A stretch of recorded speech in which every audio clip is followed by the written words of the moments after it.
Okay, take 2. This is Clues by Sam for December 22nd, 2025. Difficulty is easy, so it should not be too complicated. I'm going to walk through my logic. This is the first time I've seen this one. Walk through my logic, and hopefully this will be something which will help other people going forward. Here we go. First of all, Olivia, there are no innocents above Zed, who neighbour Dennis. Zed is over here. Dennis is over here, so these two as the two neighbours, both criminals. So we can turn that off, so we're not thinking about it anymore. This one's not actually a clue. Both criminals below Barb are connected. So two criminals below Barb, and they're both next to each other. That means it has to be innocent, criminal, because that's the only place there can be two criminals. Those two are also not clues, probably. That is cleared out, so only clue remains. Dennis is one of 4 criminals in column C. So Dennis, criminal. There's also 3 more criminals somewhere in here. Don't know which yet, but there's 3 of them. An odd number of innocents above Zavi. There we go. Neighbour Mark. So there's 3 here. 4 criminals in column C, which means that 3 of these 4 are going to be criminals. Odd number of innocents. Odd numbers are 1 and 3 in this case. 0 is neither odd nor even. 2 and 4 being even. Obviously can't be 3 innocents here, because then we know that there are 3 criminals in here, and that doesn't add up. So it's got to be 1 innocent. And there are 4 criminals, which means there's 1 innocent in the column as a whole. So one of these is innocent, the other 2 are criminals, but we know that Zavi is also a criminal.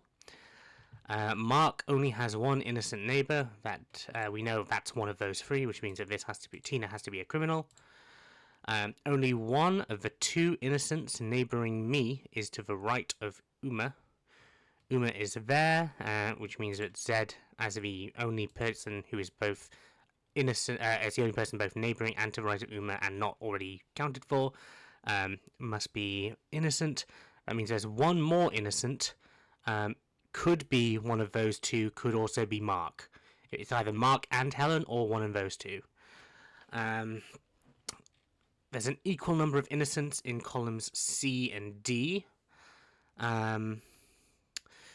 Okay, so there's currently 1 innocent and 1 unaccounted for. There's 3 here, but only 1 innocent in there.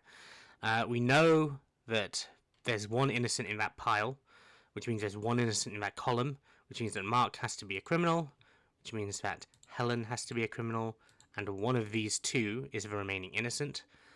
We can actually turn off a couple of these clues that will tell us things we already know. There's nothing left to gain from them. There are exactly 2 innocents in row 5. Well, we have both of them, so Uma is a criminal. Row 4 has more innocents than any other row. Is a surprise. We know that there's 2 innocents in row 5, which means there has to be more than 2 innocents in row 4. There's 3 spaces, so all 3 of these have to be innocent, which means that Lisa is a criminal because it's a 50-50 there. Tick, tick. We will turn that off because there's no way that any other row could even come close to having 3 innocents. There are exactly 3 criminals in column B. We have 2, so there's a third. Turn that off. Tina has more criminal neighbours than Nick. Tina has 3 criminal neighbours. 1, 2, 3. Nick is here. Has 2 criminal neighbours. Cannot have a third, so John is innocent. Turn that off. Zed and I have an equal number of criminal neighbours. Zed has 2. John has 2. Innocent. There are 13 criminals total. 1, 2, 3, 4, 5, 6, 7, 8, 9, 10, 11, 12, 13, and that is time. There we go. So, obviously, that is not a particularly difficult one. As an easy mission, as an easy puzzle.